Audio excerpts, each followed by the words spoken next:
अस्सलामु अलैकुम वरहमतुल्लाहि वबरकातुहू। आज मैं आपको इस वीडियो में मस्जिद अक्सा की फजीलतों के बारे में बताऊंगा। आप यकीन जानिए कि मस्जिद अक्सा की फजीलतों को सुन करके आपका दिल भी तड़प उठेगा।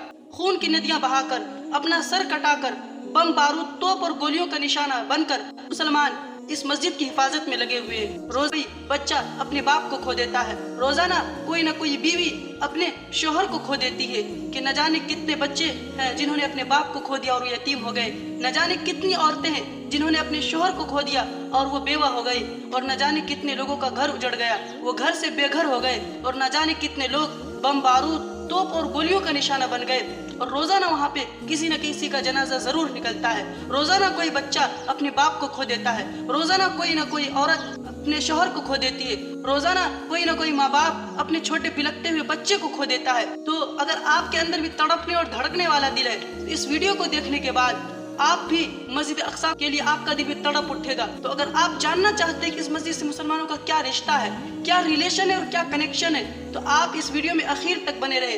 तो चलिए वीडियो शुरू करते हैं। मस्जिद अक्सा की फजीलत का अंदाजा आप इस बात से लगा सकते हैं, खुद अल्लाह ने कुरान के अंदर इस मस्जिद की फजीलत को बयान किया है। अल्लाह फरमाता है पारा नंबर 15 सूरह बनी इसराइल आयत नंबर 1 के अंदर, अल्लज़ी बारकना हौलहू, कि हमने मस्जिद अक्सा के इर्द गिर्द बरकतें रखी है। इसका मतलब ये है कि मस्जिद अक्सा के जो इर्द गिर्द जो इलाके हैं, जो बस्तियां हैं, जो शहरें हैं, अल्लाह ने उसके अंदर बरकतें रखी है। और ये बात 100% सच है कि जो लोग वहाँ जाते हैं, वहाँ से आकर के अपना एक्सपीरियंस शेयर करते हैं और आकर के वहाँ से बताते हैं कि वहाँ की हवाओं में, वहाँ की फिजाओं में और वहाँ के माहौल में अल्लाह ने एक अलग ही कैफियत रखी है। तो आप इसकी फजीलत का अंदाजा खुद इस बात से कर सकते हैं कि खुद अल्लाह ने इसकी फजीलत को कुरान के अंदर बयान किया। नंबर 2, ये वो मस्जिद है जिसमें हजरत मूसा अलैहिस्सलाम, हजरत ईसा अलैहिस्सलाम और ना जाने कितने पैगंबर आए हैं। और फिर अल्लाह तबारक व तआला ने इस मस्जिद की फजीलत को चार चांद लगाने के लिए अपने हबीब, अपने महबूब मोहम्मद सल्लल्लाहु अलैहि वसल्लम को मौजिज़ाती तौर पर मस्जिद हराम से मस्जिद अक्सा तक लेकर गए। और कुरान में अल्लाह ने साफ साफ तौर से इसको बयान कर दिया पारा नंबर 15 के अंदर कि सुब्हानल्लज़ी अस्रा बिअब्दिही लैलन मिनल मस्जिदिल हराम इलल मस्जिदिल अक्सा, कि पाक है वो जात जिसने अपने बंदे को रातों रात ही मस्जिद हराम से मस्जिद अक्सा तक लेकर गया।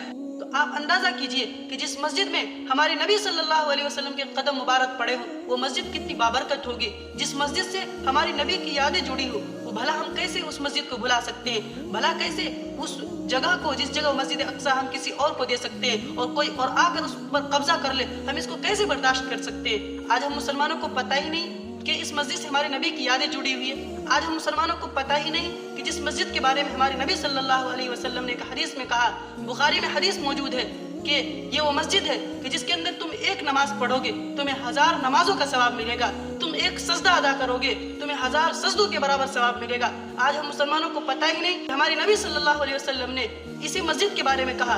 बुखारी के अंदर ये भी हदीस मौजूद है जिसका मफहूम ये है, ये दुनिया की तीसरी ऐसी मस्जिद है जिसकी तरफ बनियत इबादत सफर करने से नेकियां मिलती है। आज हम मुसलमानों को पता ही नहीं, ये दुनिया की पहली ऐसी मस्जिद है जिसमें तमाम अंबिया अलैहिमुस्सलातु वस्सलाम ने एक साथ जमात से नमाज पढ़ी है और हमारे नबी ने तमाम नबियों की जमात कराई है। आज हम मुसलमानों को पता ही नहीं है कि इसी मस्जिद से हमारे नबी सल्लल्लाहु अलैहि वसल्लम ने मेराज का सफर तय किया और अल्लाह ने हमें गिफ्ट के तौर पर, इनाम के तौर पर 5 वक्त की नमाजें अता की। आज हम मुसलमानों को पता ही नहीं, ये मुसलमानों का पहला किबला है कि मुसलमानों ने 17 महीने तक इसकी तरफ रुख करके नमाज पढ़ी है। आज मौजूदा जमाने में हमारा किबला खाना काबा है। अल्लाह 1000 मर्तबा ना चाहे, अगर कोई खाना काबा की तरफ आंख उठा करके देख ले बुरी नजर से, तो हम मुसलमानों में खलबली मच जाएगी। हम अपनी जानों की कुर्बानी दे देंगे, अपने खून की नदियां बहा देंगे, लेकिन खाना काबा को कुछ होने नहीं देंगे। लेकिन मुसलमानों याद तो करो, ये मस्जिद अक्सा भी तुम्हारा किबला था, पहले रहा है। 17 महीने तक तुमने इसकी तरफ रुख करके नमाज पढ़ी है, तो फिर क्या वजह है जिसकी वजह से तुम खामोश हो? तुम्हारी खामोशी की वजह क्या है? क्या तुम अपने आप को कमजोर समझते हो? क्या तुम ये समझते हो कि तुम्हारा कोई साथ देने वाला नहीं है? क्या तुम ये समझते हो कि तुम्हारे पास हथियार नहीं है, तुम्हारे पास बम बारूद तोप और गोलियां नहीं है, तुम्हारा कोई साथ देने वाला नहीं है? अरे तुम क्या भूल गए कि अल्लाह ने खुद तुम्हारी मदद का वादा किया है?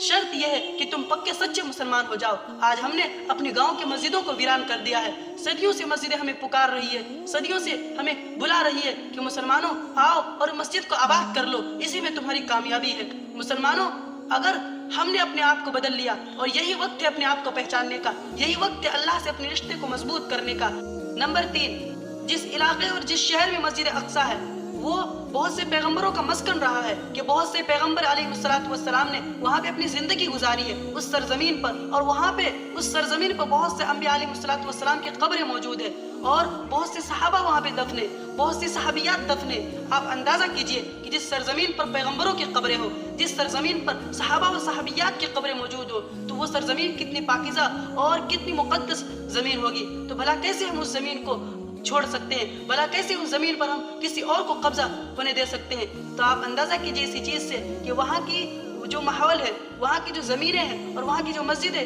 مسلمانوں سے ایک گہرا رشتہ ہے، ایک گہرا تعلق ہے اور ایک گہرا کنیکشن ہے۔